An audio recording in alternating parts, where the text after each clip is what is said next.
it feels like the hard money lending industry has changed more in the last 3 years than it has in the last 30. Yeah. Which is a big statement, but I feel like that's not an over-exaggeration, No, I wouldn't think that's an over-exaggeration. And I think it comes down to like, what's spurring that on? Like, what is prompting that evolution, or what's making this area grow so much, in your opinion? Yeah, it's the securitization of hard money loans.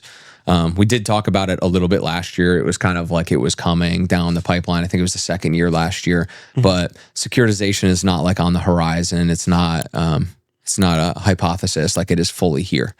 So the securitization is where these big, large institutional hard money lenders are packaging up loans in tranches and then selling them on the secondary market. Yep.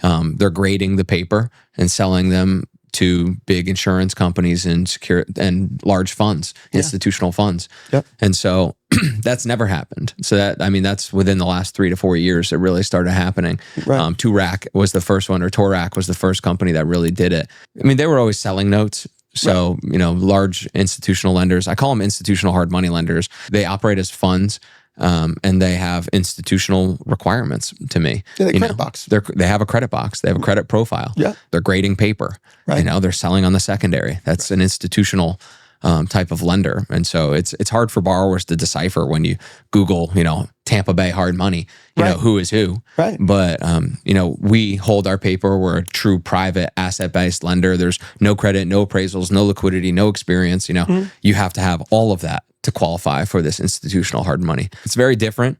We're learning where DKC Lending fits in that market, and we feel very comfortable that we have a place in the market. But the industry is certainly creating a divide for borrowers and when they're looking for capital. And I don't think a lot of borrowers are aware of it. No, yeah, I don't think they are aware of it. And I like to use the analogy with my guys, drawing inside the lines or outside of the lines.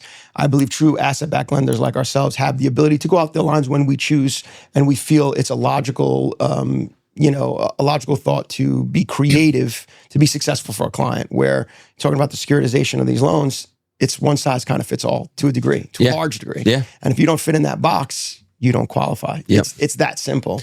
If you want to learn more about the real estate market and how hard money lending is changing, like, subscribe, and follow on all social media platforms.